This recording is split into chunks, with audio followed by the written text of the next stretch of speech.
بسم اللہ الرحمن الرحیم۔ شروع اللہ کے نام سے جو بڑا مہربان نہایت رحم کرنے والا ہے۔ السلام علیکم معزز سامعین کرام، آج کا ہمارا موضوع ہے حضرت یوسف علیہ السلام۔ حضرت یوسف علیہ السلام کا زمانہ کم و بیش 2000 سال قبل مسیح بتایا جاتا ہے۔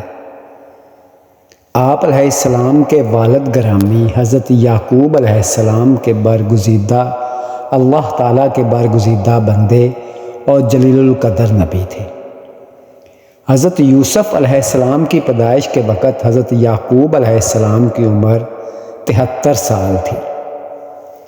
حضرت یوسف علیہ السلام کا نسب نامہ اس طرح سے ہے: یوسف علیہ السلام بن یعقوب علیہ السلام بن اسحاق علیہ السلام بن ابراہیم علیہ السلام۔ آپ علیہ السلام کی والدہ ماجدہ کا نام راحیل بنت لابان تھا۔ والدین کو آپ علیہ السلام سے بے پناہ محبت تھی۔ نور نبوت کی چمک اوائل عمر میں آپ علیہ السلام کی پیشانی سے جھلک رہی تھی۔ آپ علیہ السلام کا حسن و جمال اسی نور نبوت کا پرتور تھا۔ آپ علیہ السلام کی دماغی اور فطرتی استعداد اور دوسرے بھائیوں کے مقابلے میں نمایاں اور ممتاز تھی۔ حسن و جمال اور خدا داد صلاحیتوں کا مالک ہونے کے ساتھ ساتھ والدین کی توجہ کا مرکز ہونے کی بنا پر آپ علیہ السلام کے ستیلے بھائی آپ علیہ السلام سے حسد کرتے تھے۔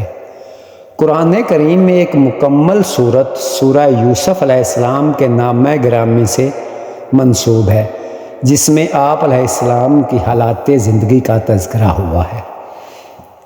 حضرت یوسف علیہ السلام کے قصہ کو قرآن کریم میں احسن القصص کہا گیا ہے، یعنی بہت عمدہ قصہ۔ یہ قصہ حضرت یوسف علیہ السلام کے خواب سے شروع ہوتا ہے۔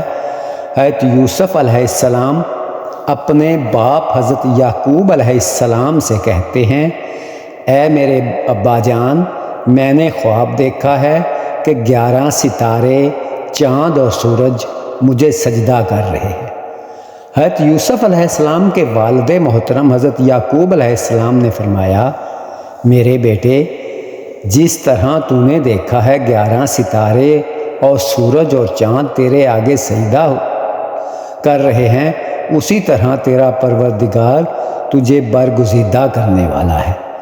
حضرت یعقوب علیہ السلام نے، جنہیں اللہ کی طرف سے بصیرت عطا ہوئی تھی، اپنے لخت جگر کو یہ بھی کہا کہ اس خواب کا ذکر اپنے بھائیوں سے نہ کرنا۔ حضرت یعقوب علیہ السلام کی حضرت یوسف علیہ السلام سے الفت و محبت حضرت یوسف علیہ السلام کے ستیلے بھائیوں کو ناگوار گزرتی تھی۔ ایک روز حضرت یوسف علیہ السلام کے ستیلے بھائیوں نے پروگرام بنایا کہ انہیں راستے سے ہٹا دیا جائے۔ اس مقصد کے لیے سب بھائیوں نے مل کر باپ سے اجازت طلب کی کہ حضرت یوسف علیہ السلام کو اپنے ساتھ جنگل میں لے جائیں۔ حضرت یعقوب علیہ السلام حضرت یوسف علیہ السلام سے ان کے بھائیوں کی مخاصمت سے باخبر تھے۔ بھائیوں کے بے انتہا اصرار کے بعد انہوں نے نیم دلی سے اجازت دے دی۔ ستیلے بھائی سیر کے بہانے حضرت یوسف علیہ السلام کو ساتھ لے گئے اور واپس آتے ہوئے انہیں ایک اندھے کنویں میں ڈال دیا اور مکر و فریب سے روتے ہوئے گھر آئے۔ باپ کے سامنے حضرت یوسف علیہ السلام کی عدم موجودگی کا یہ عذر پیش کیا کہ انہیں بھیڑیا کھا گیا ہے، اور ثبوت کے طور پر بکری کے خون میں رنگے ہوئے حضرت یوسف علیہ السلام کے کپڑے باپ کو دکھائے۔ حضرت یعقوب علیہ السلام کو گویا ان کا حیلہ سمجھ گئے تھے، لیکن رضائے الہی سمجھ کر خاموش رہے اور بشرا تقاضے کے تحت اپنے لخت جگر کی جدائی میں اتنا روئے کہ آنکھیں جاتی رہی۔ جس اندھے کنویں میں حضرت یوسف علیہ السلام کو ڈالا گیا تھا، اس کے قریب سے اسماعیلی عربوں کا مصر جانے والا قافلہ گزرا۔ قافلے والوں نے پانی کے لیے کنویں میں ڈول ڈالا تو حضرت یوسف علیہ السلام اسے پکڑ کر کنویں سے باہر نکل آئے۔ قافلے والے آپ علیہ السلام کو مصر ساتھ لے گئے اور مصر کے بازار میں نیلام کر دیا۔ مصری فوج کے سپہ سالار فوتیفار نے آپ کو خریدا۔ فوتیفار فرعون کے شاہی خاندان سے تعلق رکھتا تھا اور لوگ اسے عزیز مصر کے نام سے پکارتے تھے۔ یہ دور حضرت یوسف علیہ السلام کی جوانی کا دور تھا۔ حسن و خوبروئی کا کوئی پہلو ایسا نہ تھا جو ان کے اندر موجود نہ ہو۔ عزیز مصر کی بیوی زلیخا دل پر قابو نہ رکھ سکی اور یوسف علیہ السلام پر پروانہ وار نثار ہو گئی۔ عصمت و حیا کے پیکر حضرت یوسف علیہ السلام نے ایک لمحے کے لیے بھی زلیخا کی حوصلہ افزائی نہ کی، بلکہ اسے بے قراری کی حالت میں چھوڑ کر کمرے سے باہر جانے لگے۔ زلیخا نے انہیں روکنا چاہا، جس سے آپ علیہ السلام کی قمیض پھٹ گئی۔ دروازہ کھلا تو عزیز مصر کی بیوی کا چچا زاد بھائی سامنے کھڑا تھا۔ زلیخا نے مکر سے کام لیا اور یوسف علیہ السلام پر الزام لگا دیا کہ آپ علیہ السلام اس کی عزت پر حملہ کرنے کی کوشش کی ہے۔ وہ شخص ذکی، فطین، ہوشیار اور معاملہ فہم تھا۔ اس نے کہا، یوسف علیہ السلام کا پرہن دیکھنا چاہیے۔ اگر سامنے سے چاک ہے تو زلیخا سچ بولتی ہے، اگر پیچھے سے چاک ہے تو یوسف علیہ السلام بے گناہ ہیں۔ دیکھا کہ پراہن پیچھے سے چاک تھا۔ عزیز مصر کو اس بات کا علم ہوا تو اس نے معاملہ رفع دفع کر دیا، مگر خاندان میں یہ بات کسی نہ کسی طرح پھیل ہی گئی۔ عورتوں نے زلیخا پر لعن توطان کس کرنا شروع کر دیا۔ زلیخا نے حقیقت حال ان پر آشکار کرنے کے لیے ایک دعوت کا اہتمام کیا۔ تواضع کے لیے پھل رکھے گئے۔ زلیخا نے مہمانوں کو پھل کاٹنے کو کہا اور عین اسی وقت حضرت یوسف علیہ السلام کو قریب سے گزارا گیا۔ حسن و جمال کے مجسمہ اور مردانہ و وجاہت کے پیکر حضرت یوسف علیہ السلام پر جب عورتوں کی نگاہ پڑی تو ان کے حواس معطل ہو گئے اور انہوں نے پھلوں کے ساتھ اپنی انگلیاں کاٹ ڈالی۔ زلیخا نے مقصد براری کے لیے حضرت یوسف علیہ السلام کو تنگ کرنا جاری رکھا اور بالآخر آپ علیہ السلام پر طرح طرح کے الزامات لگا کر جیل بھجوا دیا۔ حضرت یوسف علیہ السلام 7 برس جیل میں قید رہے۔ حضرت یوسف علیہ السلام خدائے بزرگ و برتر کے جلیل القدر پیغمبر تھے۔ دین ابراہیمی کی دعوت و تبلیغ منصب نبوت کا تقاضا تھا۔ چنانچہ قید کے دوران آپ علیہ السلام قیدیوں کو توحید کی راہ اختیار کرنے کی دعوت دیتے رہتے تھے، نیک عمل کی تلقین اور برائیوں سے دامن بچانے کی نصیحت کرتے تھے۔ دوران قید آپ علیہ السلام کے وعظ و تلقین کا تذکرہ قرآن میں ان الفاظ سے ہوا ہے۔ ارشاد باری تعالیٰ ہے، سورہ یوسف آیت نمبر 39 تا 40۔ ارشاد باری تعالیٰ ہے، اے رفیقو بندی خانے کے، بھلا کسی معبود جدا جدا بہتر یا اللہ ایک اکیلا زبردست؟ کچھ نہیں پوجتے ہو سو اس کے مگر نام میں رکھ لیے ہیں تم نے اور تمہارے باپ دادوں نے، نہیں اتاری اللہ نے ان کی کوئی سند، حکومت نہیں ہے کسی کی سوا اللہ کے۔ اس نے فرما دیا کہ نہ پوجو مگر اس کو، یہی ہے راہ سیدھی، پر بہت لوگ نہیں جانتے۔ جیل خانہ کے دوسرے قیدی حضرت یوسف علیہ السلام کی پرہیزگاری، عبادت اور نیک اعمال کی بدولت ان کا بہت ادب و احترام کرتے تھے اور ان کو برگزیدہ شخص مانتے تھے۔ ان میں سے 2 قیدیوں نے خواب دیکھے۔ قیدیوں میں سے جن میں سے ایک بادشاہ کا ساقی اور دوسرا باورچی تھا، وہ بادشاہ کو زہر سے ہلاک کرنے کی سازش میں پکڑے گئے تھے۔ حضرت یوسف علیہ السلام کو اپنے اپنے خواب سنائے۔ ایک نے بتایا، میں نے خواب دیکھا ہے کہ انگور نچوڑ رہا ہوں۔ دوسرے نے کہا، میں نے دیکھا ہے سر پر روٹی اٹھائے ہوئے ہوں اور پرندے اسے کھا رہے ہیں۔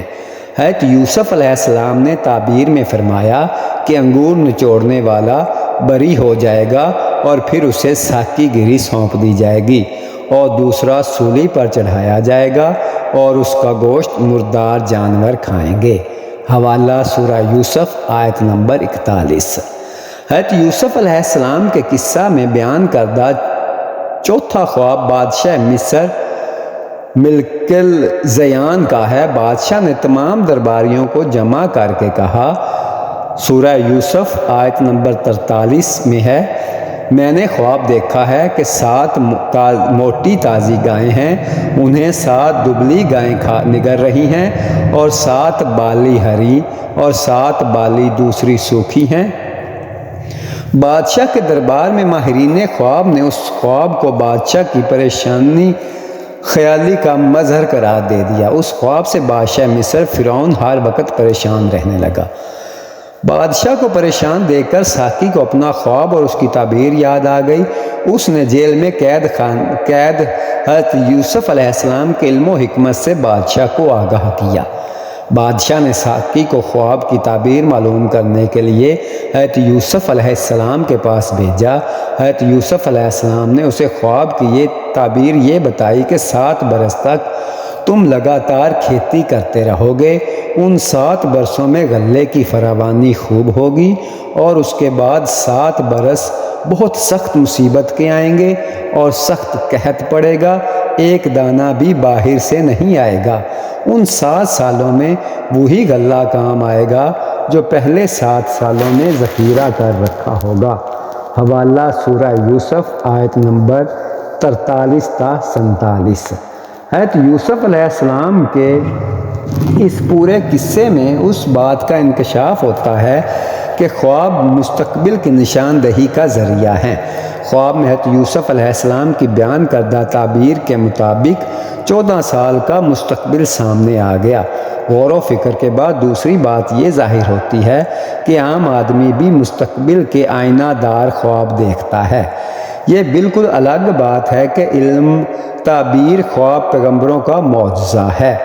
اسی طرح ہم نے یوسف علیہ السلام کو اس ملک میں سلطنت عطا فرمائی اور ان کو خواب کی تعبیر کا علم سکھایا۔ خواب میں پوشیدہ حکمت اور یوسف علیہ السلام کی بیان کردہ تعبیر سے بادشاہ بے حد متاثر ہوا۔ اس نے اسے صاحب علم آدمی کو رہا کر کے دربار میں حاضر کرنے کا حکم دیا، لیکن یوسف علیہ السلام نے رہا ہونے سے انکار کر دیا اور مطالبہ کیا کہ اس الزام کی تحقیق کی جائے جس کے تحت وہ قید کیے گئے تھے۔ بادشاہ کو یقین ہو گیا کہ قیدی صاحب حکمت اور بزرگ ہے اور یہ صاحب علم برگزیدہ شخص ہے، یقیناً بے گناہ ہے، ورنہ الزام کی تحقیق کا مطالبہ نہ کرتا اور بخوشی جیل سے باہر آ جاتا۔ شاہ مصر نے تحقیقات کا حکم دیا اور نتیجہ میں حضرت یوسف علیہ السلام بے قصور ثابت ہوئے۔ خواب کی تعبیر معلوم ہونے کے بعد بادشاہ نے دربار میں موجود ماہرین کو اس صورتحال سے نپٹنے کی ہدایت دی۔ یہ خواب جس طرح انوکھا تھا اسی طرح تعبیر بھی عجیب تھی، اور سارے دربار میں ایک ہی فرد ایسا نہ تھا جو اس کام سے عہدہ برا ہو سکتا۔ تب حضرت یوسف علیہ السلام نے اس قحط سالی سے بچنے کی تدابیر بھی بتا دی۔ بادشاہ ان کی علم و حکمت اور بزرگی کا پہلے ہی معترف تھا۔ اب اس کے دل میں حضرت یوسف علیہ السلام کی عزت و عظمت گھر کر گئی۔ ان سے ان کی تعبیر کو نہ صرف قبول کر لیا بلکہ حضرت یوسف علیہ السلام کو ان پر عمل کرنے کا اختیار بھی دے دیا اور کہا، آج سے تو میرا نائب ہے، آج سے تیرا حکم میرے رعا پر چلے گا، آج سے میں نے تجھے ساری سلطنت کا مختار بنا دیا، آج سے تو اپنی مرضی کا مالک ہے۔ حضرت یوسف علیہ السلام نے سلطنت مصر کی باغ دوڑ سنبھالی اور 14 سال کی غذائی پلاننگ کر دی۔ زرعی زمینوں کے قریب غلہ ذخیرہ کرنے کے لیے گودام تیار کرائے گئے۔ یہ گودام حرام میں مصر کے طرز پر بنائے گئے تھے، جن کے اندر رکھی ہوئی اشیاء پر موسمی اثرات اثر انداز نہیں ہوتے تھے۔ 7 سال بارشیں خوب ہوئیں اور بہترین فصل حاصل ہوئی۔ پھر کھیتیاں سوکھنے لگیں، جوہڑوں اور تالابوں میں جمع شدہ پانی ختم ہو گیا۔ لوگوں کے لیے پانی جمع شدہ غذائی اجناس کی قلت ہو گئی۔ مصر کی ساری زمین سوکھ گئی اور قریب و جوار میں شدید قحط پڑا۔ اس وقت حضرت یوسف علیہ السلام کے حسن انتظام کی بدولت غلہ وافر مقدار میں موجود رہا۔ کنعان کے باشندے مصر آ کر سرکاری گوداموں سے غلہ لے کر گئے تو حضرت یعقوب علیہ السلام نے بھی اپنے بیٹوں کو مصر سے غلہ لانے کے لیے بھیجا۔ حضرت یوسف علیہ السلام ان گوداموں کی دیکھ بھال کرتے تھے اور وقتاً فوقتاً تقسیم اجناس کا جائزہ لیتے رہتے تھے۔ ایک بار جائزہ لینے پہنچے تو ایک جیسے لباس اور ایک جیسی شکل و صورت کے حامل 10 کنعانیوں کو قطار میں انتظار کرتے دیکھا۔ حضرت یوسف علیہ السلام نے ان کو پہچان لیا۔ استفسار پر انہوں نے بتایا کہ ہم سب آپس میں بھائی ہیں اور کنعان سے آئے ہیں۔ ہم 10 بھائیوں کے علاوہ ایک اور بھائی اور باپ کنعان میں ہیں۔ 11واں بھائی غلہ لینے اس لیے نہ آ سکا کہ ہمارے والد آنکھوں سے معذور ہیں۔ باپ کی معذوری کی وجہ سے کہ ہمارے ایک اور بھائی یوسف کو بچپن میں بھیڑیا اٹھا کر لے گیا تھا۔ باپ کو اس سے بے حد محبت تھی، وہ اس لیے غم میں روتے ہوئے بینائی سے محروم ہو گئے۔ حضرت یوسف علیہ السلام کو یہ سن کر صدمہ پہنچا کہ ان کے باپ ان کی جدائی کے غم میں بینائی کھو چکے ہیں۔ ساتھ ہی اپنے چھوٹے بھائی کی فکر بھی لاحق ہوئی۔ آپ علیہ السلام نے اپنے بھائیوں سے کہا، تم لوگ کنعان سے آئے ہو تو ممکن ہے تمہیں یہاں کے قانون کا علم نہ ہو۔ غلہ صرف انہی لوگوں کو دیا جاتا ہے جو یہاں موجود ہوتے ہیں۔ اس بار تم کو معذور باپ اور بھائی کے حصے کا غلہ دے دیا جاتا ہے، لیکن آئندہ جب غلہ لینے آؤ تو اپنے باپ اور بھائی کو بھی ساتھ لے کر آنا۔ بھائیوں نے کہا، یہ ہمارے والد تو بیٹے کے غم میں گوشہ نشین ہو گئے ہیں، دوسرے یہ کہ وہ آنکھوں سے بھی معذور ہیں، ان کے لیے ہم معذرت خواہ ہیں۔ چھوٹا بھائی باپ کی خدمت میں لگا رہتا ہے اور وہ بھی اسے خود سے دور کرنا گوارا نہیں کرتے۔ حضرت یوسف علیہ السلام نے کہا، باپ کی معذوری کا عذر قبول کر لیا ہے، لیکن بھائی کے آنے کی وجہ قبول نہ کیا اور کہا کہ تمہارے بھائی کو اپنے حصے کا غلہ لینے یہاں آنا پڑے گا۔ اگر وہ نہیں آیا تو تم کو بھی غلہ نہیں دیا جائے گا۔ مصر سے واپسی پر تمام بھائی اپنے نابینا باپ کے پاس پہنچے اور انہیں والی مصر کے حکم سے آگاہ کیا۔ حضرت یعقوب علیہ السلام نے ان کی بات سن کر کہا، کیا تم پر اس طرح اعتبار کروں جس طرح اس کے بھائی یوسف علیہ السلام کے معاملے میں کر چکا ہوں؟ حضرت یوسف علیہ السلام کی جدائی کے بعد حضرت یعقوب علیہ السلام کے دل کا سکون بنیامین تھا۔ آنکھوں کی روشنی سے محروم ہونے کے بعد بنیامین ہی باپ کی ضرورت کا خیال رکھتا تھا۔ حضرت یوسف علیہ السلام کے سوتیلے بھائی باپ کا جواب سن کر شرمندہ ہوئے اور بڑے بھائی نے نہایت عاجزی سے کہا، آپ ہم پر اعتبار نہیں کر رہے، لیکن ہم مجبور ہیں۔ اگر آپ نے بنیامین کو ہمارے ساتھ نہیں بھیجا تو کسی کو بھی غلہ نہیں ملے گا۔ حضرت یعقوب علیہ السلام نے اپنے بیٹوں سے اس بات کا وعدہ لیا کہ وہ بنیامین کو صحیح سلامت باپ کے پاس لے کر آئیں گے۔ دوسری مرتبہ برادران یوسف کا قافلہ جب مصر کو روانہ ہونے لگا تو یعقوب علیہ السلام نے بیٹوں کو نصیحت کی کہ دیکھو، ایک ساتھ جتھا بنا کر شہر میں داخل نہ ہونا، بلکہ مختلف دروازوں سے ایک دو داخل ہونا۔ حضرت یعقوب علیہ السلام کی بیٹوں کو یہ نصیحت اس وجہ سے تھی کہ جب وہ پہلی بار مصر میں داخل ہوئے تھے تو جاسوسی کے الزام میں گرفتار کر لیے گئے تھے اور بعد ازاں الزامات ثابت نہ ہونے پر رہا ہوئے تھے۔ حضرت یوسف علیہ السلام جانتے تھے کہ ان کے بھائی جو غلہ لے گئے ہیں وہ زیادہ دن نہیں چلے گا۔ انہوں نے اندازہ لگا لیا تھا کہ اتنی مدت کے بعد بھائیوں کو دوبارہ غلہ لینے کے لیے آنا چاہیے۔ بھائی کے انتظار میں وہ شہر کے باہر چکر ہی لگایا کرتے تھے۔ بالآخر برادران یوسف پہنچ گئے اور باپ کی نصیحت کے مطابق الگ الگ دروازوں سے داخل ہوئے اور پھر ایک جگہ جمع ہو گئے۔ حضرت یوسف علیہ السلام نے انہیں شاہی مہمان خانہ میں ٹھہرایا اور اپنے سگے بھائی بنیامین کو تنہائی میں طلب کر کے اسے حقیقت حال سے آگاہ کر دیا۔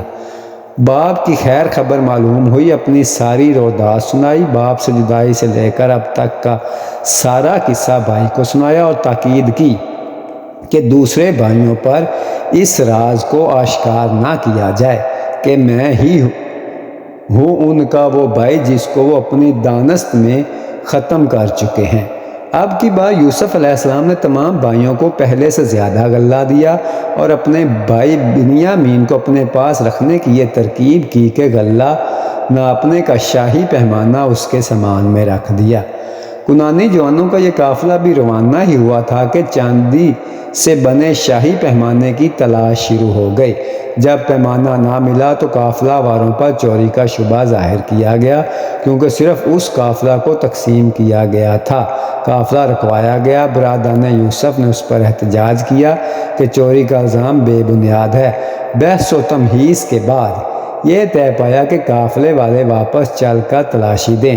اگر الزام ثابت نہ ہوا تو انہیں اس غلط شبہ کے نتیجے میں پہنچنے والی تکلیف کے بدلے میں مزید غلہ دیا جائے گا، اور اگر الزام ثابت ہوا تو مجرم کو قانون کے مطابق سزا دی جائے گی، اور قانون میں اس کی سزا یہ تھی کہ مجرم کو اس شخص کے حوالے کر دیتے تھے جس کی چیز چوری ہوتی تھی۔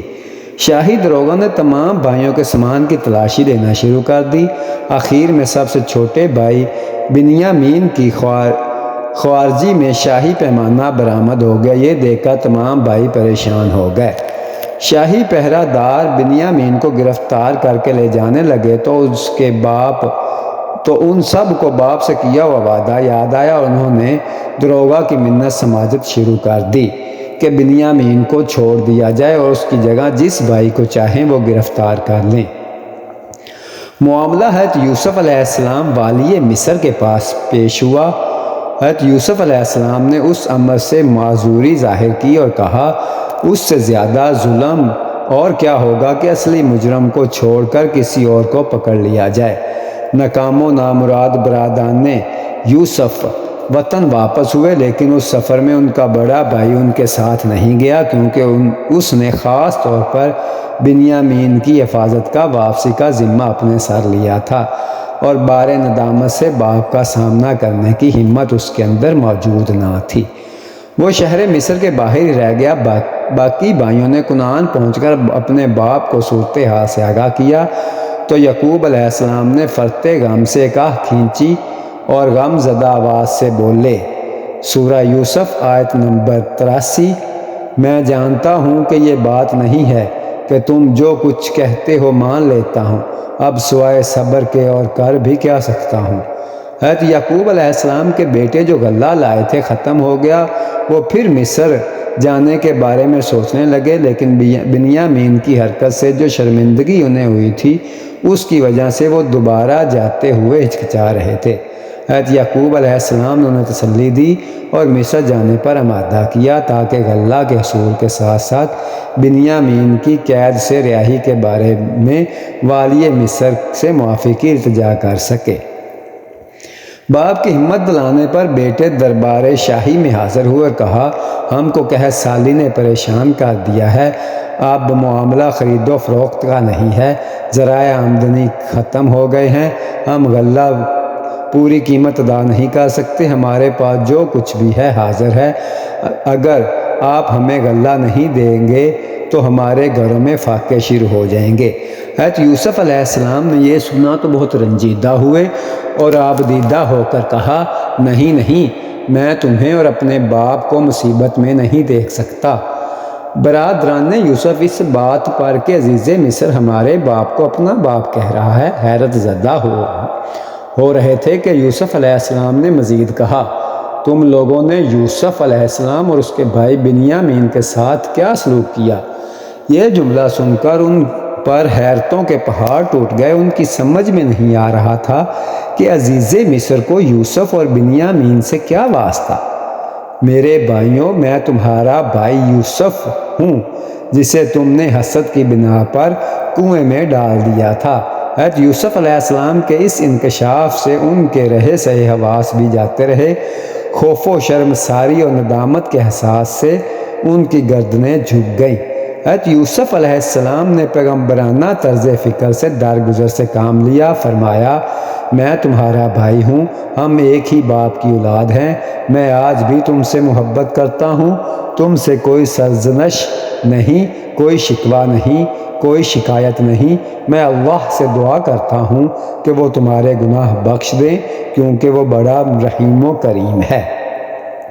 فرعون مصر کو حضرت یوسف علیہ السلام کے بھائیوں کی آمد کا پتہ چلا، اور یہ کہ ان کے والد اللہ کے برگزیدہ بندے حضرت یعقوب علیہ السلام ہیں۔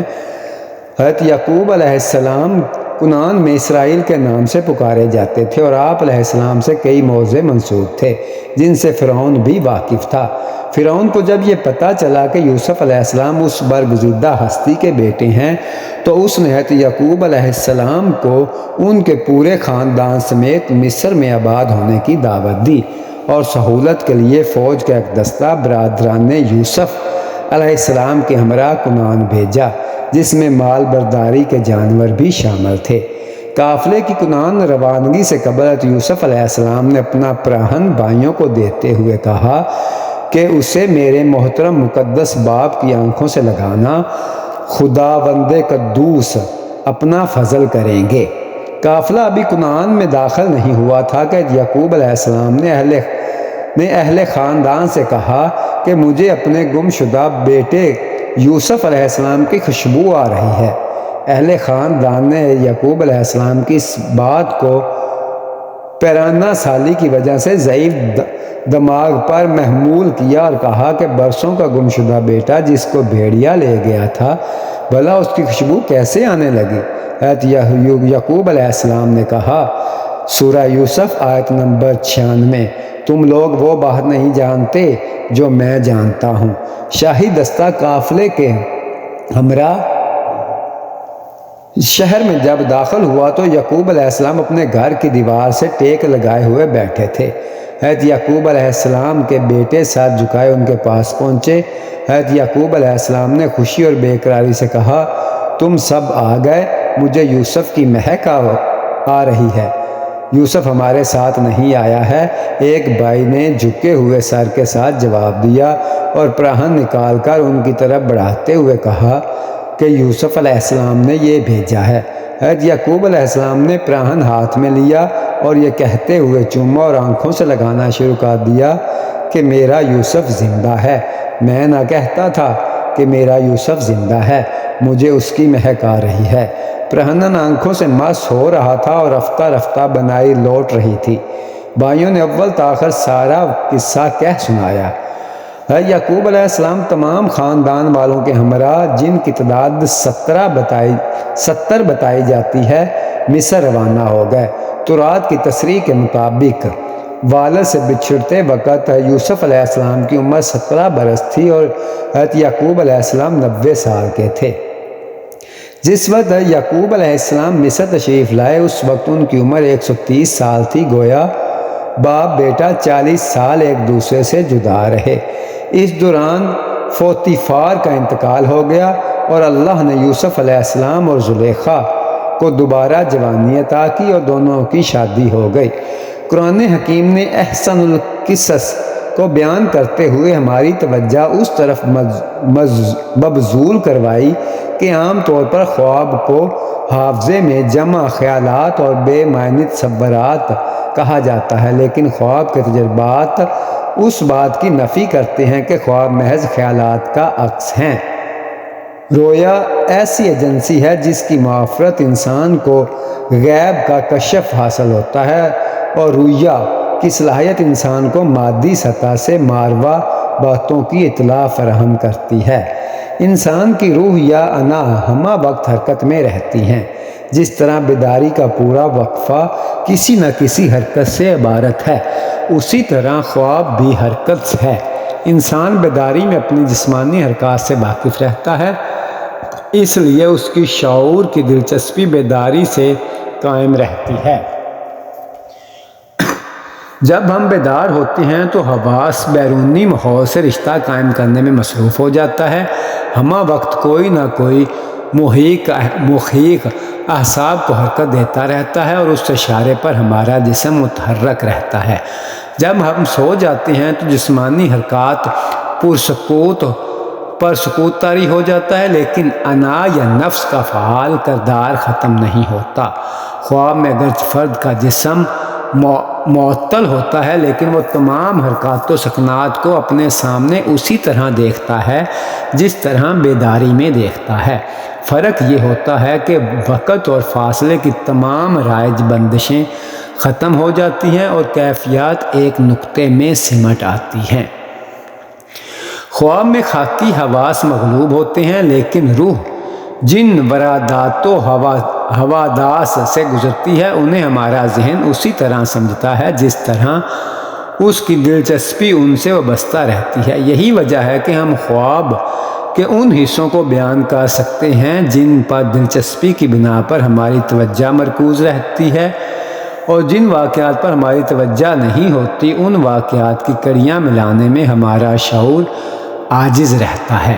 کبھی ایسا ہوتا کہ شعور روح کی ورادت کو مرطوب حالت میں دیکھ لیتا ہے، اور روح کی حرکت و شعور میں اس طرح سما جاتی ہے کہ اس میں معافی پہننا ذرا بھی مشکل نہیں ہوتا۔ اس کو سچا خواب کہتے ہیں، اور یہی حالت اب کرتی ہے تو کشف و الہام کے درجے میں پہنچ جاتی ہے۔ نفس کی ایک صلاحیت جو بیداری اور خواب دونوں میں متحرک رہتی ہے قوت حافظہ ہے۔ انسانی زندگی کے ہر قدم پر اس قوت سے کام لیتا ہے، لیکن اس پر غور نہیں کرتا کہ بچپن کے زمانے کا تصور کیا جائے تو ایک لمحہ میں ذہن بچپن کے واقعات کا احاطہ کر لیتا ہے۔ اگر ہم سالوں کا وقفہ گزار چکے ہیں اور ہزارہ تبدیلیوں سے گزر چکے ہیں، لیکن ذہن جب ماضی کی طرف سفر کرتا ہے تو سالوں پر محیط عرصہ کو سیکنڈ کے 1000ویں حصے میں طے کر کے بچپن کے زمانے میں جا پہنچتا ہے۔ ہم ماضی کے واقعات کو نہ صرف محسوس کر لیتے ہیں بلکہ یہ واقعات اسی طرح نظر آتے ہیں جیسے آدمی کو فلم دیکھ رہا ہے۔ کبھی کبھار احساسات کا فرق عام حالات میں بھی اتنا گہرا ہو جاتا ہے کہ شعور اس کا ادراک کر لیتا ہے۔ اگر کسی کام میں بہت زیادہ یکسوئی ہو جائے اور شعوری ورادت کی ایک مرکز پر ٹھہر جائے تو یہ بات تجرباتی مشاہدہ بن جاتی ہے۔ روحانی علم کی ابتدا اسی بنیادی سبق سے ہوتی ہے کہ انسان محض گوشت پوشت کے جسم کا نام نہیں، جسم کے ساتھ ایک اور ایجنسی وابستہ ہے جس کا نام روح ہے، جو حواس جسم کی اصل ہے۔ انسان کی روح جسم کے بغیر حرکت کرتی ہے، اور انسان کو اگر ملکہ حاصل ہو جائے تو جسم کے بغیر بھی روحانی سفر کر سکتا ہے۔ اگر خواب اور بیداری کے حوالے سے مراقبہ کی تعریف کی جائے تو یہ کہا جائے گا کہ مراقبہ بیدار رہتے ہیں ہوئے خواب کی دنیا میں سفر کرنے کا نام ہے۔ بالفاظ دیگر مراقبہ اسی عمل کا نام ہے جس میں آدمی خواب کی کیفیت کو اپنے اوپر طاری کرنے کی کوشش کرتا ہے، لیکن اس کا شعور بیدار رہتا ہے۔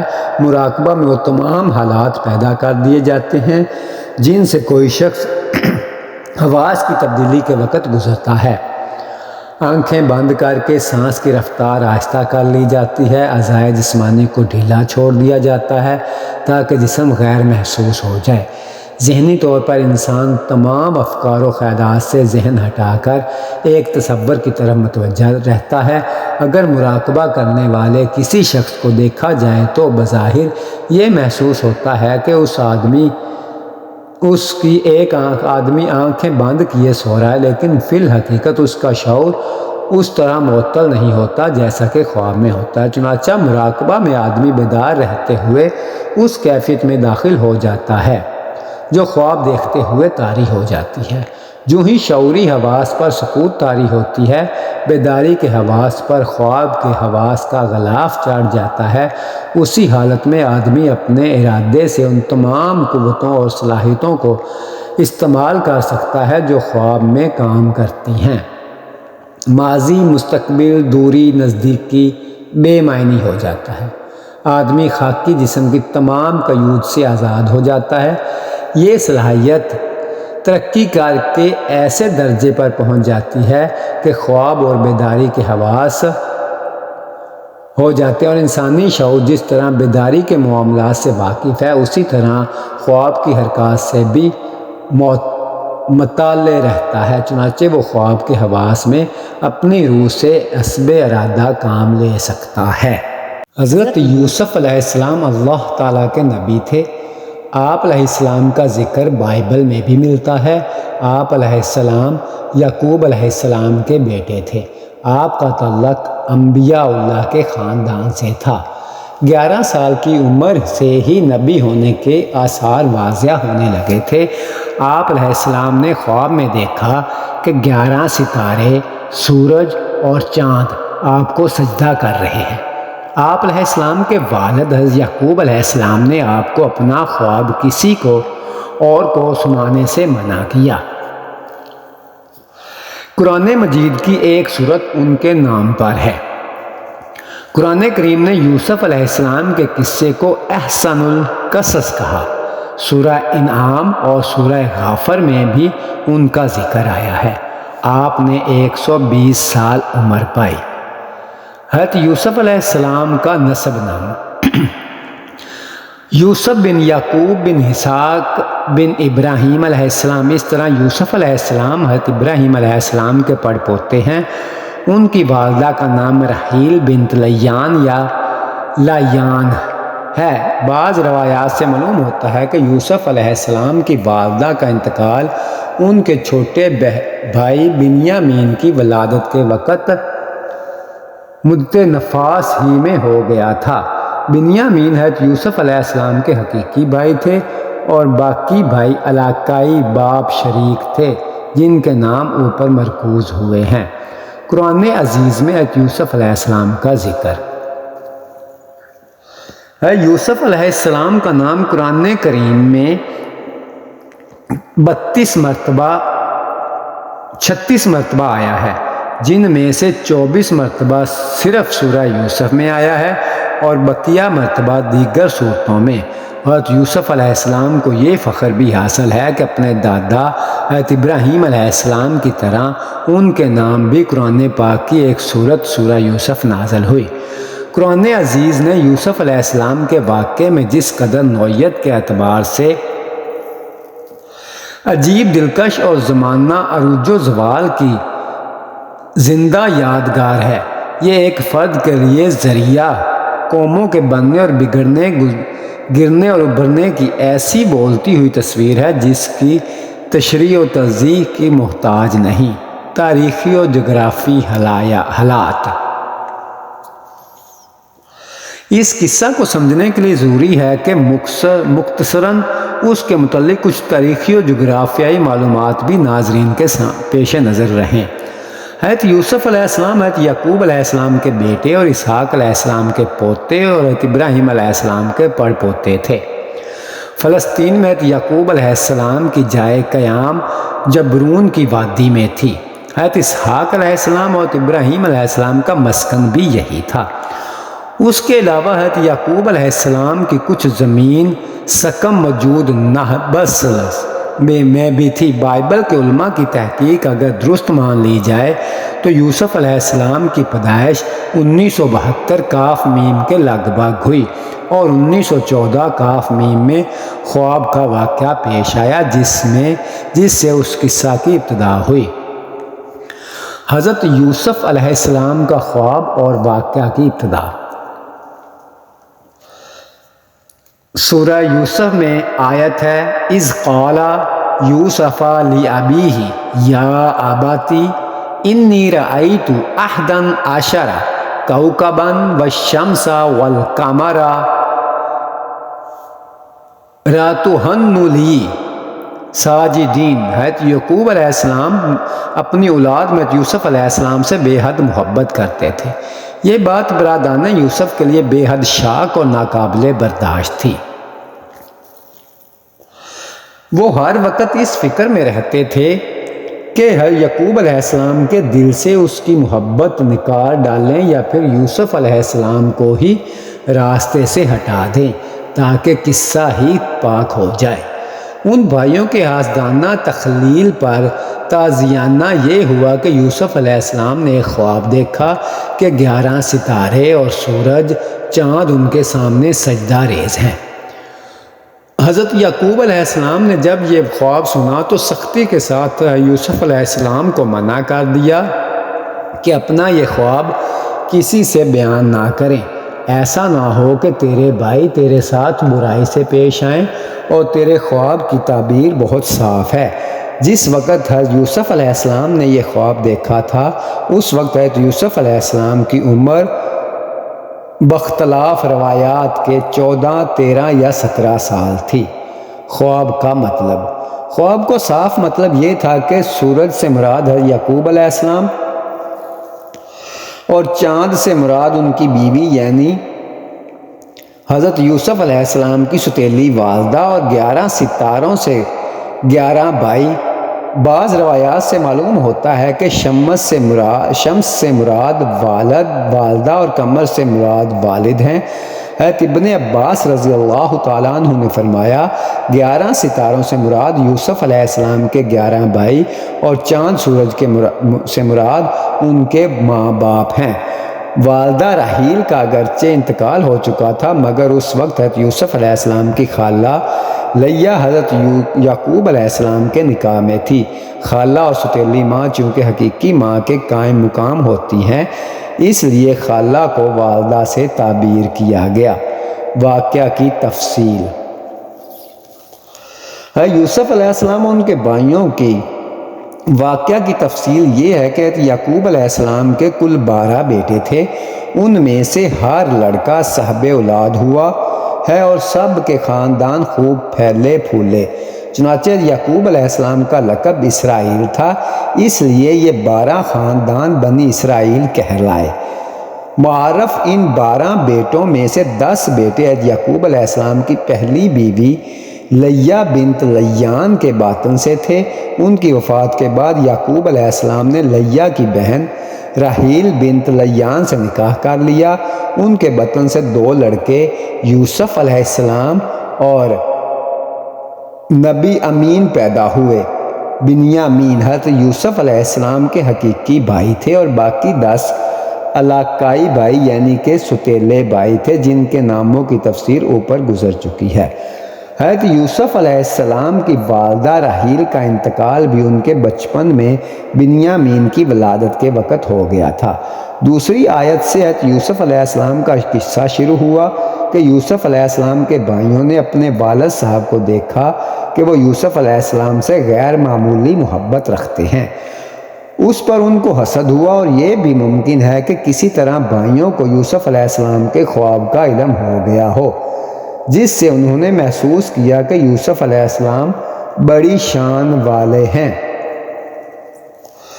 اس سے حسد ہوا اور وہ سمجھتے ہوں گے محبت تو ہم سے زیادہ ہونی چاہیے اس لیے کہ ہم ایک بڑی اور طاقتور جماعت ہیں، وقت پڑنے پر ہم ہی کام آ سکتے ہیں، یہ بچے کیا کام کا آ سکتے ہیں۔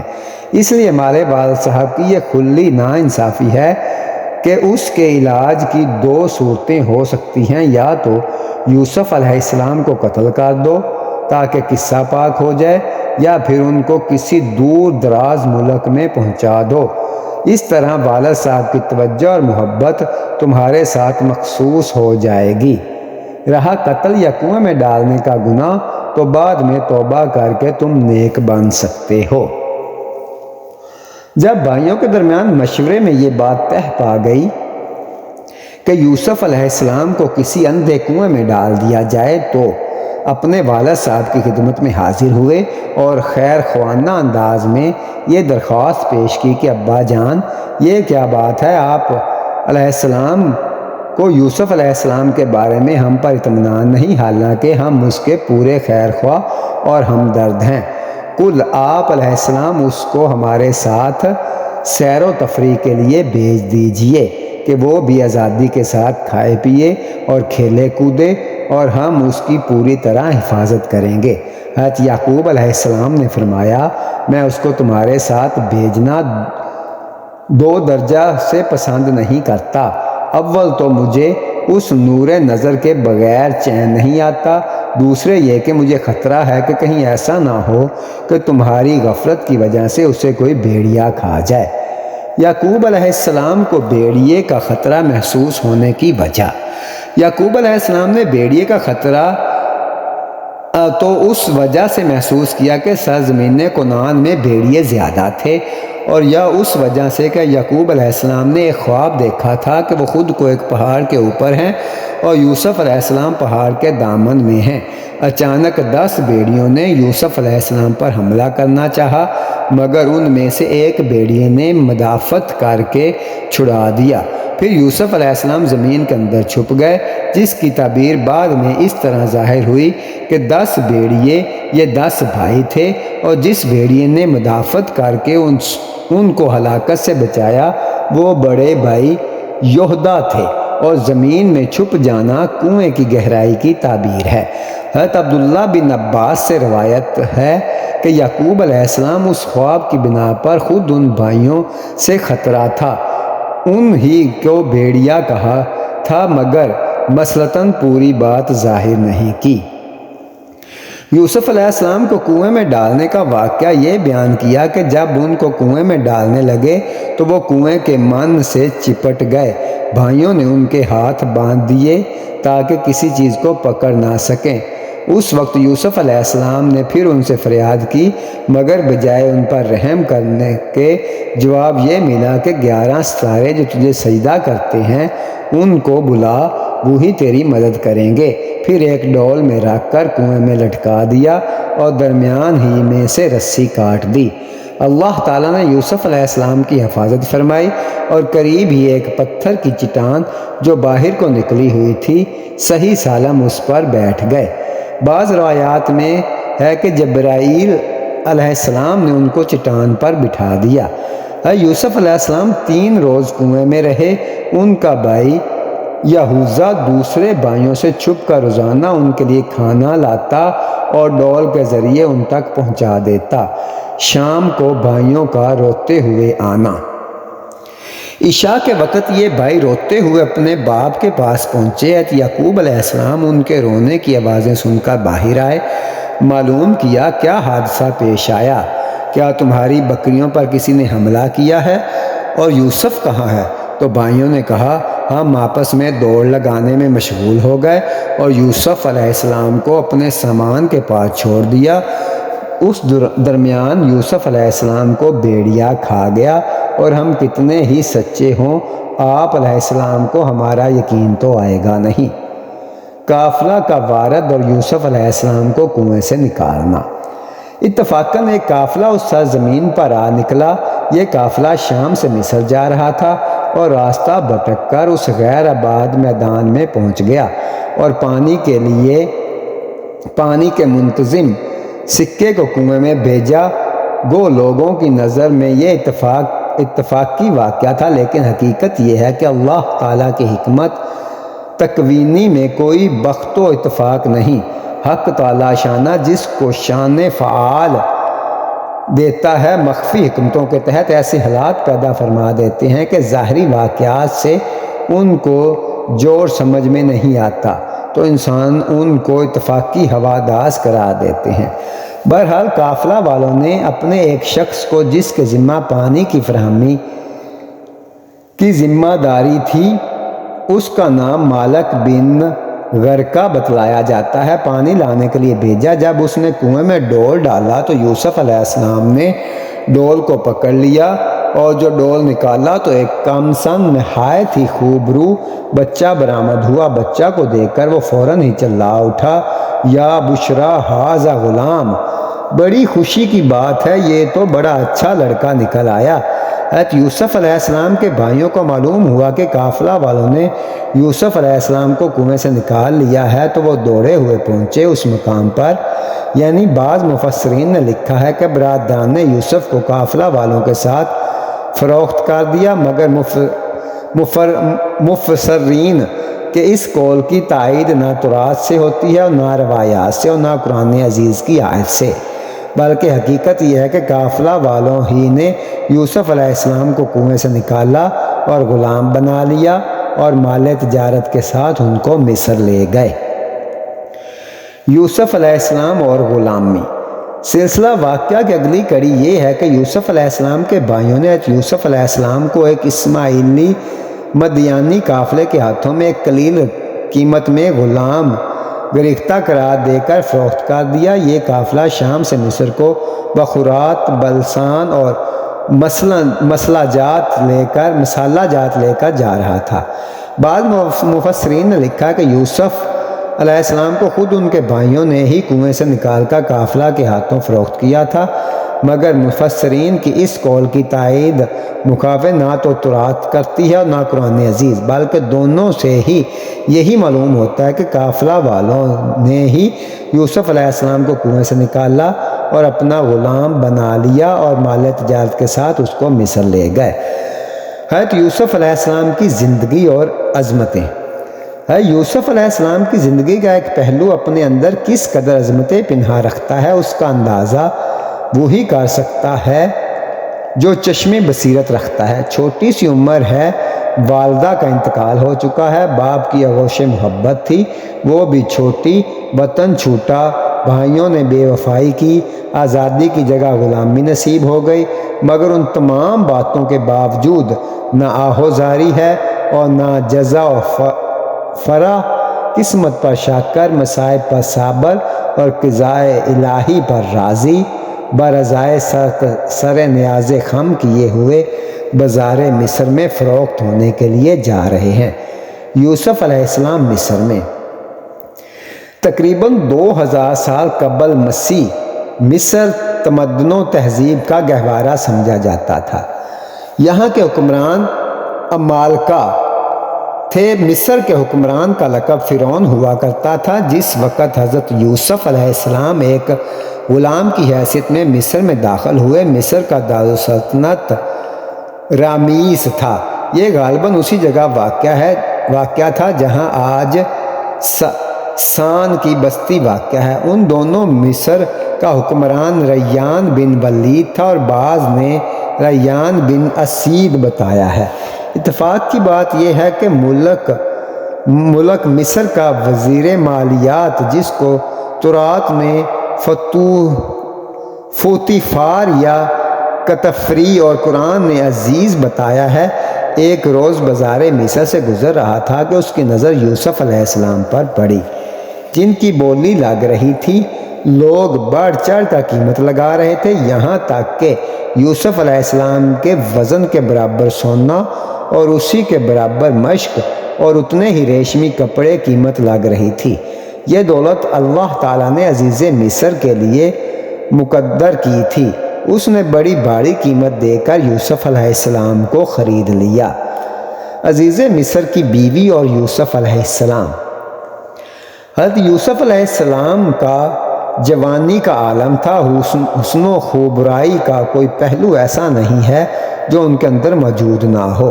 جمال و رعنائی کا پیکر مجسم، رخ روشن، شمس و قمر کی طرح منور، عصمت و حیا کی فراوانی، سونے پر سہاگا اور ہر وقت کا ساتھ۔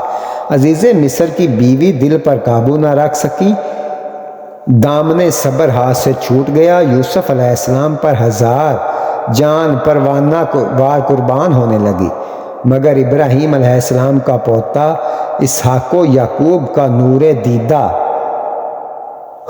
خانوادہ نبوت کا چشم و چراغ اور منصب نبوت کے لیے منتخب بھلا، اس سے یہ کس طرح ممکن تھا کہ ناپاکی اور فحش میں مبتلا ہو اور عزیز مصر کی بیوی کے ناپاک عزائم کو پورا کرے؟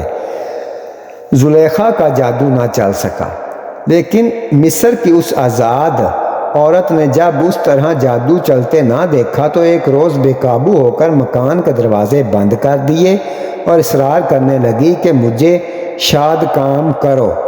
حضرت یوسف علیہ السلام کے لیے یہ وقت سخت آزمائش کا تھا۔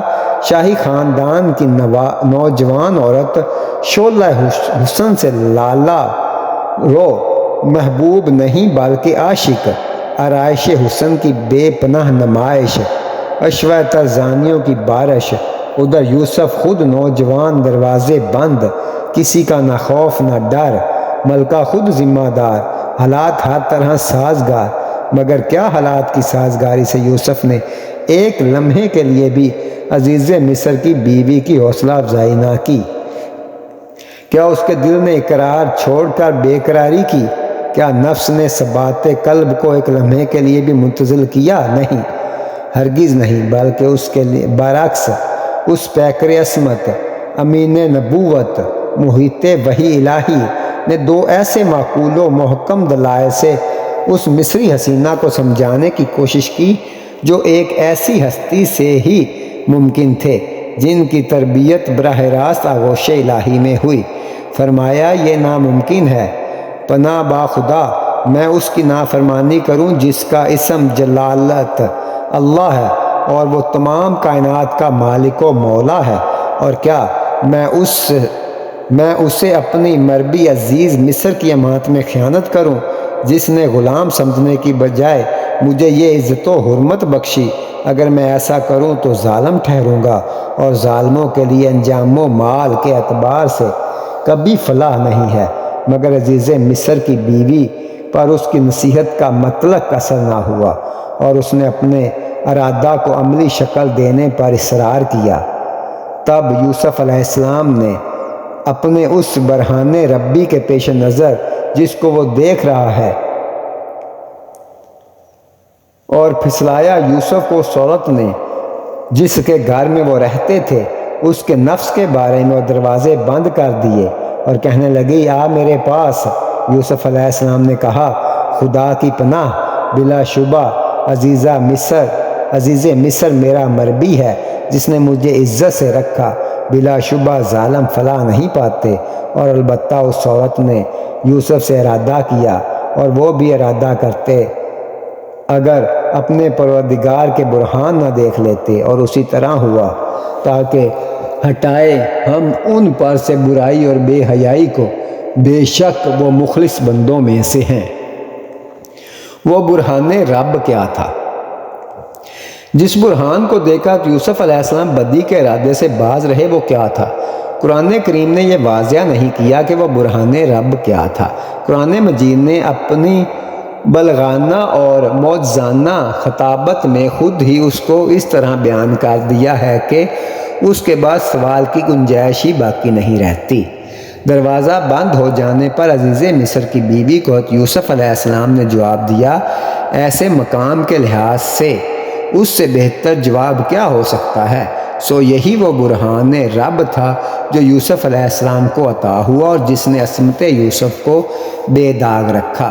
یہی وجہ ہے کہ قرآن کریم نے اسے اس کے بڑے شد و مد سے بیان کیا تاکہ ہٹا دیں ہم اس سے برائی اور بے حیائی، بے شک وہ مخلص بندوں میں سے ہیں۔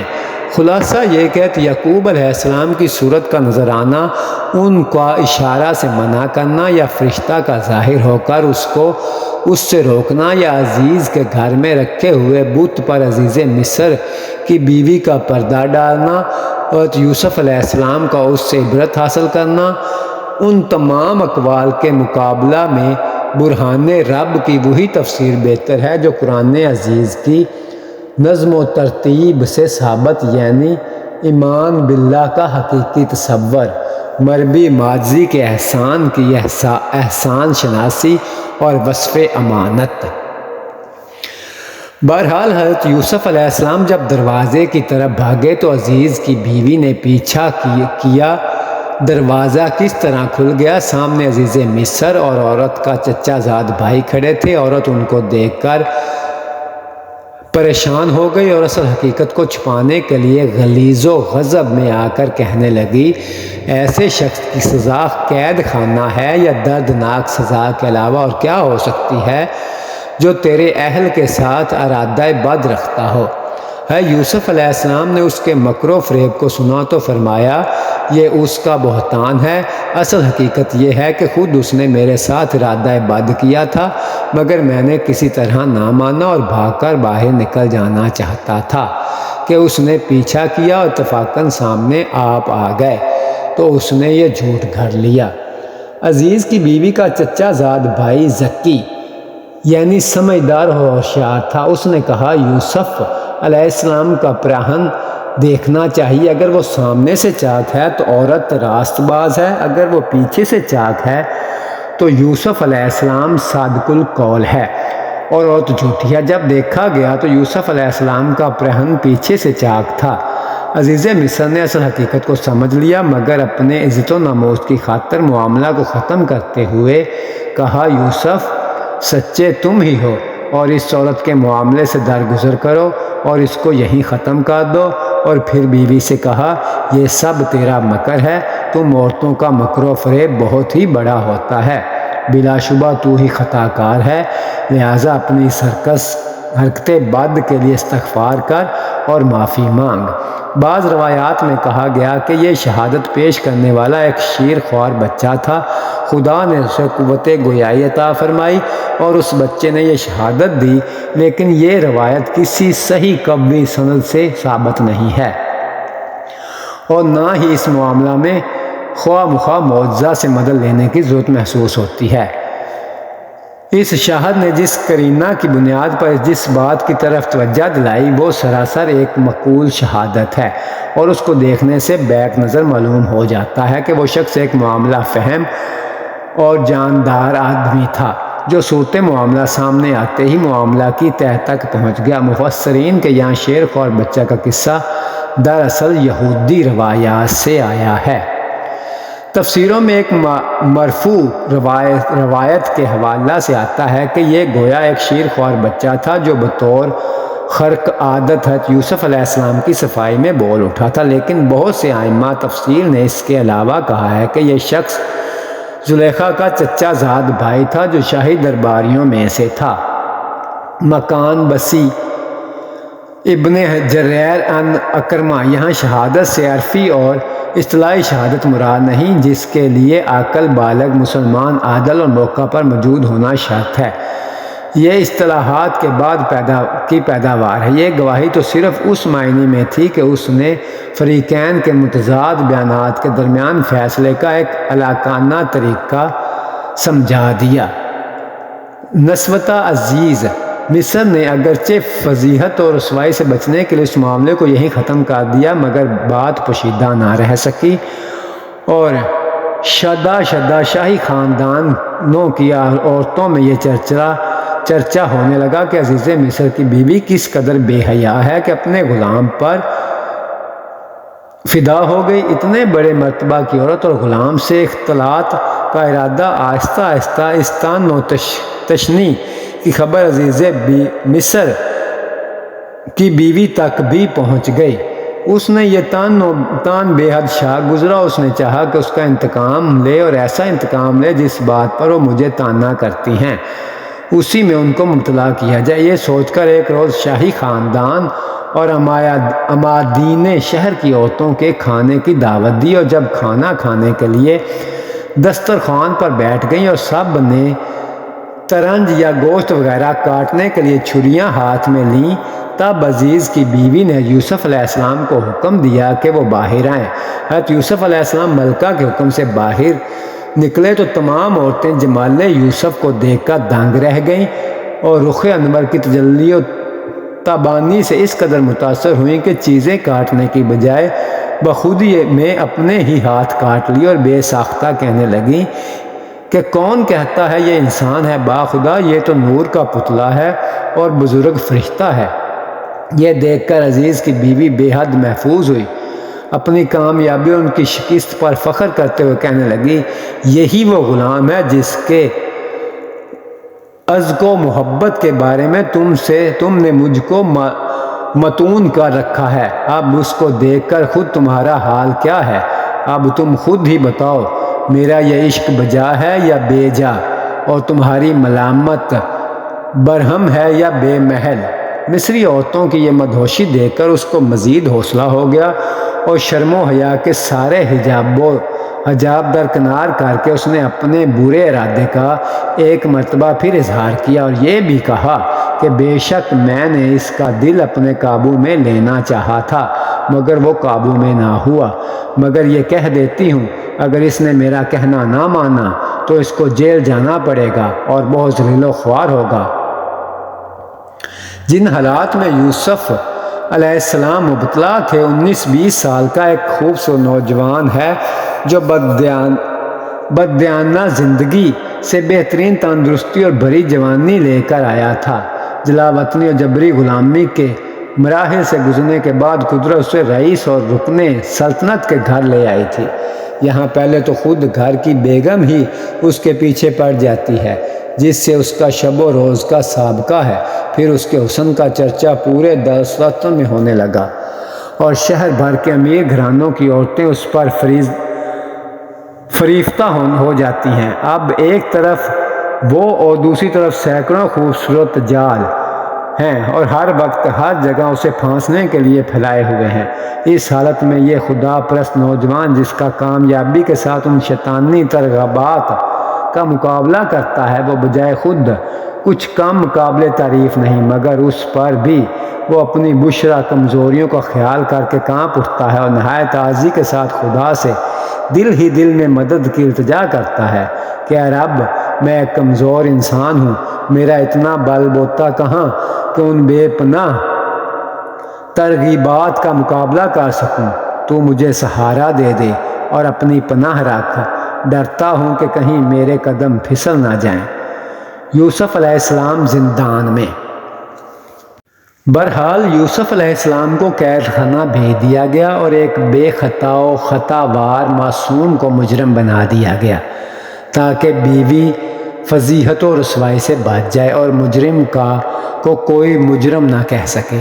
عزیز مصر اور اس کے دوستوں کو اگرچہ یوسف علیہ السلام کی پاک دامنی کی کھلی نشانیاں دیکھ کر یقین ہو گیا تھا، مگر شہر میں اس واقعہ کا چرچا ہونے لگا تو اس کو ختم کرنے کے لیے مصلحت اسی میں نظر آئی کہ کچھ عرصہ کے لیے یوسف علیہ السلام کو جیل بھیج دیا جائے، اور یہ مصلحت بھی پیش نظر ہو سکتی ہے کہ اس بہانے سے یوسف علیہ السلام کو اپنی بیوی سے الگ کر دیا جائے تاکہ وہ دوبارہ اس قسم کی حرکت نہ کر سکے۔ یوسف علیہ السلام پس دیوار زندان میں اور دو نوجوانوں کا جیل خانہ میں دخول۔ حسن اتفاق یہ کہ یوسف علیہ السلام کے ساتھ دو نوجوان بھی قید خانہ میں داخل ہوئے۔ یہ دونوں نوجوان شاہی دربار سے وابستہ تھے، ایک ان میں سے بادشاہ کا ساقی تھا اور دوسرا شاہی باورچی خانہ کا ذمہ دار۔ جس زمانہ میں یہ واقعہ پیش آیا اس زمانہ میں فرعون کا نام ریان بن لوید تھا اور اس ساقی کا نام ابروہایا یا ادویانہ تھا اور دوسرے کا نام مخلب یا غالب تھا۔ نام کے بارے میں روایات مختلف ہیں۔ ان دو نوجوانوں کے جیل میں جانے کی وجہ بیان کیا گیا کہ مصر کے کچھ لوگوں نے جو بادشاہ سے کسی وجہ سے ناراض تھے، بادشاہ کو راستہ سے ہٹانے کی سازش کی اور اس کا اعلیٰ کار ان دونوں نوجوانوں کو بنایا اور ان کو یہ لالچ دیا کہ اگر تم بادشاہ کے کھانے یا پانی میں زہر ڈال کر بادشاہ کو ہلاک کر دو گے تو تمہیں بہت سا مال دیں گے۔ یہ دونوں نوجوان اس پر آمادہ ہو گئے، مگر بعد میں ساقی اس معاملہ سے الگ ہو گیا، لیکن نان پر اس پر قائم رہا اور بادشاہ کے کھانے میں اس نے زہر ملا دیا۔ جب کھانا بادشاہ کے سامنے پیش آیا تو ساقی نے عرض کیا کہ آپ اس کھانے کو نہ کھائیں، اس لیے کہ یہ زہر آلودہ کھانا ہے، اور خباز نے جب یہ صورتحال دیکھی تو کہا بادشاہ سلامت، آپ یہ مشروب نہ پئیں اس لیے کہ اس میں زہر ملا ہوا ہے۔ بادشاہ نے ساقی سے کہا تم اس مشروب کو پیو، چنانچہ ساقی نے پی لیا اور اس کو کوئی نقصان نہ ہوا۔ اس کے بعد نان پر سے کہا کہ تم یہ کھانا کھاؤ، اس نے انکار کر دیا۔ وہ کھانا ایک جانور کو کھلا کر تجربہ کیا گیا، چنانچہ وہ جانور مسموم کھانا کھا کر مر گیا۔ بادشاہ نے دونوں کو قید خانہ بھیج دیا، ساقی کو ابتدائی شریک سازش ہونے کی وجہ سے اور خباز کو مجرم ہونے کی وجہ سے۔ قید خانہ میں دعوت و تبلیغ۔ حضرت یوسف علیہ السلام خدا کے پیغمبر تھے۔ دعوت و تبلیغ کے ساتھ ساتھ عبادت و ریاضت، تقوی و مہارت، راست بازی و حسن کرداری کے لحاظ سے قید خانے میں ممتاز تھے۔ تمام قیدی آپ علیہ السلام کی عزت و احترام کرتے تھے، حتیٰ کہ قید خانے کا داروغہ بھی آپ علیہ السلام کا معتقد ہو گیا تھا، غرض کہ آپ علیہ السلام کی نیک نامی کی شہرت عام تھی۔ زندانیہ اپنی ضرورتوں میں بھی حضرت یوسف علیہ السلام کی طرف رجوع کرتے تھے۔ آپ علیہ السلام ان کے ساتھ شفقت و مہربانی سے پیش آتے، اگر ان کہ بس میں ہوتا تو ان کی مدد کرتے یا دروغہ سے سفارش کر کے مدد کرتے۔ اللہ تعالیٰ نے یوسف علیہ السلام کو تعبیر رویا کا خصوصی علم بھی عطا کیا تھا۔ ایک روز دو نوجوان آپ کی خدمت میں حاضر ہوئے اور کہنے لگے کہ ہمیں آپ نیک آدمی معلوم ہوتے ہیں، ہم نے خواب دیکھا ہے، آپ اس کی تعبیر بتائیں۔ یہاں بعض مفسرین نے لکھا ہے کہ ان دونوں نوجوانوں نے کوئی خواب نہیں دیکھا تھا، محض یوسف علیہ السلام کی آزمائش کے لیے انہوں نے فرضی خواب بیان کیے تھے۔ علامہ سیوطی کی رائے بھی یہی ہے، مگر دیگر اکثر مفسرین کی رائے اس کے خلاف ہے۔ قیدیوں کے خواب۔ خلاصہ یہ کہ دونوں نوجوانوں نے اپنے اپنے خواب بیان کیے۔ اول ساقی نے کہا میں نے خواب دیکھا کہ شراب کے لیے انگور نچوڑ رہا ہوں، اور دوسرے نے کہا میں یہ دیکھتا ہوں کہ میرے سر پر روٹیوں کا خوان ہے اور پرندے اسے کھا رہے ہیں۔ حضرت یوسف علیہ السلام نبی اور نبی ذات تھے، دین کی تبلیغ کا ذوق ان کی رگ و ریشہ میں پیوست تھا، اس لیے دین حق کی اشاعت ان کی زندگی کا نصب العین تھا۔ گویا قید میں تھے مگر مقصد حیات کیسے فراموش کر سکتے تھے؟ موقع کو غنیمت جانا اور ان سے نرمی اور محبت سے فرمایا بے شک اللہ تعالیٰ نے جو باریں مجھے تعلیم فرمائی ہیں، مجمع ان کی تعبیر رویا کا علم بھی اس نے مجھے عطا کیا ہے۔ میں اس سے پہلے کہ تمہارا مقرر کھانا تم تک پہنچے تمہارے خوابوں کی تعبیر بتا دوں گا، مگر تم سے ایک بات کہتا ہوں، ڈر اس پر بھی غور کرو سمجھو۔ میں ان لوگوں کی ملت کا اختیار نہیں کیا جو اللہ پر ایمان نہیں رکھتے اور آخرت کے بھی منکر ہیں۔ میں اپنے آباء و اجداد یعنی ابراہیم علیہ السلام، اسحاق علیہ السلام اور یعقوب علیہ السلام کی ملت کی پیروی کی ہے۔ ہم ایسا نہیں کہہ سکتے کہ اللہ کے ساتھ کسی چیز کو بھی شریک ٹھہرائیں، یہ اللہ کا ایک فضل ہے جو اس نے ہم پر کیا ہے، لیکن اکثر لوگ اس نعمت کا شکر ادا نہیں کرتے۔ اے دوستو، تم نے اس پر بھی غور کیا کہ جدا جدا معبودوں کا ہونا بہتر ہے یا یکتا اللہ کا جو سب پر غالب ہے؟ تم اس کے علاوہ جن کی بندگی کرتے ہو ان کی حقیقت اس کے سوا کچھ نہیں کہ چند نام ہیں جن کو تمہارے باپ دادا نے گھڑ لیا ہے۔ اللہ تعالیٰ نے ان کے بارے میں برہان و سند نہیں اتاری، حکومت تو صرف اللہ ہی کی ہے۔ اس نے یہ حکم دیا ہے کہ اس کے سوا کسی کی بندگی نہ کرو، یعنی راہ مستقیم ہے، مگر اکثر لوگ جانتے نہیں، جس کی وجہ سے وہ شکر گزار بھی نہیں۔ حضرت یوسف علیہ السلام کا خوابوں کی تعبیر بتلانا۔ توحید کی نصیحت کے بعد ان کے خوابوں کی تعبیر کی طرف متوجہ ہوئے اور فرمایا دوستو، جس نے یہ دیکھا کہ وہ انگور نچوڑ رہا ہے وہ قید سے رہا ہو کر حسب سابق بادشاہ کے ساقی کی خدمت انجام دے گا، اور جس نے روٹیوں والا خواب دیکھا اسے سولی دی جائے گی اور پرندے اس کے سر کو نوچ نوچ کھائیں گے۔ جن باتوں کے بارے میں نے تم سے سوال کیا تھا وہ فصیل ہو چکی اور فیصلہ یہی ہے۔ پردہ غیب سے یوسف علیہ السلام کی رہائی کی صورت۔ آیت مذکورہ میں یہ بیان ہے کہ اللہ تعالیٰ نے پردہ غیب سے یوسف علیہ السلام کی رہائی کی صورت پیدا فرمائی کہ بادشاہ مصر نے ایک خواب دیکھا جس سے وہ بہت پریشان ہو اور اپنی مملکت کے تعبیر دانوں کا کہنوں اور نجومیوں کو بلایا تاکہ ان سے خواب کی تعبیر دریافت کرے۔ حضرت یوسف علیہ السلام کا واقعہ فرعونہ مصر کے زمانے سے تعلق رکھتا ہے۔ فرعونہ کا خاندان نسلی اعتبار سے عمالقہ میں سے تھا۔ مصر کی تاریخ میں ان کو ہسکوس کے نام سے تعبیر کیا گیا ہے، اور ان کی اصلیت کے متعلق کہا گیا ہے کہ یہ چرواہوں کی ایک قوم تھی۔ جدید تحقیق سے پتہ چلا ہے کہ یہ قوم عرب سے آئی تھی۔ دراصل یہ عرب آربا کی ایک شاخ تھی۔ مصر کے مذہبی تخلیق کی بنا پر ان کا نام فرعون تھا، اس لیے کہ مصری دیوتاؤں میں سب سے بڑا اور مقدس دیوتا امن را سورج دیوتا تھا، اور بادشاہ وقت اس کا اوتار یعنی فرا کہلاتا تھا۔ یہی فرا عبرانی میں فارن اور عربی میں فرعون کہلایا۔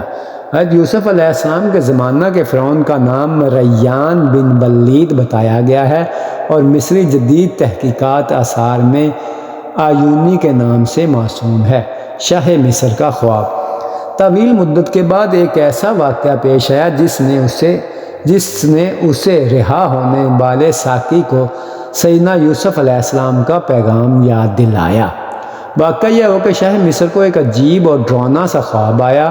خواب میں اس نے دیکھا کہ 7 دبلی گائیں ہیں جو اپنے سے بڑی بھاری 7 موٹی تازی گائیوں کا گوشت کھا رہی ہیں اور گوشت کھا کر انہیں ختم ہی کر دیا، اور یہ سارا گوشت چٹ کر جانے کے بعد وہ دبلی کی دبلی ہی ہیں جیسے پہلے تھیں۔ اور دوسرا منظر یہ تھا کہ 7 سوکھی بالیاں ہیں جو 7 ہری بالیاں اور سرسبز بالیوں کے اوپر لپٹ گئی ہیں اور انہیں بھی سوکھا بنا دیا ہے۔ بہرحال یوسف علیہ السلام ابھی زندان میں ہی تھے کہ وقت کے فرعون نے ایک خواب دیکھا۔ فرعون نے تعبیر دانوں، نجومی اور کہنوں کو خواب کی تعبیر معلوم کرنے کے لیے بلایا، مگر خواب سن کر سب نے کہہ دیا یہ تو ازغاث الہام ہے، ہم ایسے خوابوں کی تعبیر نہیں جانتے، اگر کوئی صحیح خواب ہو تو ہم اس کی تعبیر بتا سکتے ہیں۔ بادشاہ کو کہنوں اور تعبیر دانوں کے جواب سے اطمینان نہ ہوا۔ اسی اثناء میں ساقی کو اپنا خواب اور یوسف علیہ السلام کی تعبیر کا واقعہ یاد آ گیا۔ اس نے بادشاہ خدمت میں عرض کی اگر اجازت ہو تو میں اس کی تعبیر لا سکتا ہوں۔ بادشاہ کی اجازت سے وہ اسی قید خانہ پہنچا اور یوسف علیہ السلام کو بادشاہ کا خواب سنایا اور کہا آپ علیہ السلام اس کا حل کیجئے، کیونکہ آپ علیہ السلام سچائی اور تقدس کے پیکر ہیں، آپ ہی اس کو حل کر سکتے ہیں۔ اور کیا عجب ہے کہ جن لوگوں نے مجھے بھیجا ہے جب میں صحیح تعبیر لے کر ان کے پاس واپس جاؤں تو وہ آپ کی حقیقی قدر و منزلت سمجھ لیں۔ حضرت یوسف علیہ السلام کا کمال صبر۔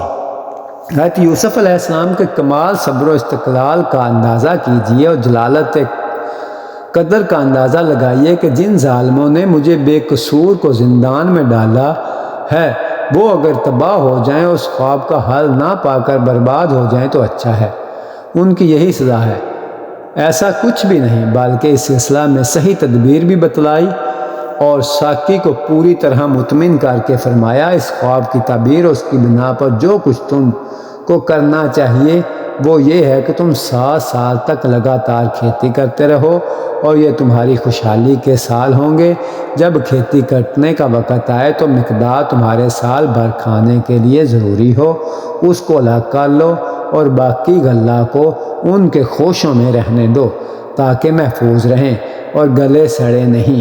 اس کے بعد 7 سال سخت قحط سالی میں آئیں گے، وہ تمہارا جمع کیا ہوا تمام ذخیرہ ختم کر دیں گے۔ اس کے بعد پھر 1 سال ایسا آئے گا کہ خوب بارش ہوگی، کھیتیاں ہری بھری ہوں گی اور لوگ پھولوں اور دانوں سے عرق اور تیل بہتات کے ساتھ نکلیں گے۔ ساقی نے دربار میں جا کر پورا واقعہ بادشاہ کو سنا دیا۔ یہ خواب کی تعبیر سن کر بادشاہ یوسف علیہ السلام کے علم و دانش اور جلالت کا قدر قائل ہو گیا اور نادیدہ مشتاق بن کر کہنے لگا کہ اس شخص کو میرے پاس لاؤ۔ بادشاہ کا قاصد یوسف علیہ السلام کی خدمت میں۔ جب بادشاہ کا قاصد حضرت یوسف علیہ السلام کے پاس پہنچا اور بادشاہ کی طلب و اشتیاق کا حال سنایا تو یوسف علیہ السلام نے قید خانے سے باہر آنے سے انکار کر دیا اور فرمایا کہ اس طرح تو میں جانے کو تیار نہیں ہوں کہ تم اپنے آقا کے پاس جاؤ اور اس سے کہو کہ وہ یہ تحقیق کرے ان عورتوں کا معاملہ کیا تھا جنہوں نے اپنے ہاتھ کاٹ لیے۔ پہلے یہ بات صاف ہو جائے کہ انہوں نے کیسی کچھ مکاریاں کی تھیں اور میرا مالک تو ان مکاریوں سے بخوبی واقف ہے۔ حضرت یوسف علیہ السلام کا واقعہ کی تحقیق کا مطالبہ۔ حضرت یوسف علیہ السلام بے قصور اور بے خطا برسوں جیل میں رہے، بلا وجہ ان کو زندانی بنا کر رکھا۔ اب جب کہ بادشاہ نے مہربان ہو کر رہائی کا پیغام سنایا تو وہ چاہتے تھے کہ مسرت اور خوشی کے ساتھ زندان سے باہر نکل آتے، مگر انہوں نے ایسا نہیں کیا اور گزشتہ معاملہ کی تحقیق کا مطالبہ شروع کر دیا۔ اس کی وجہ یہ ہے کہ یوسف علیہ السلام خاندان نبوت میں سے ہیں اور خود بھی نبی ہیں، اس لیے غیرت و حمیت و عزت نفس کے بدرجہ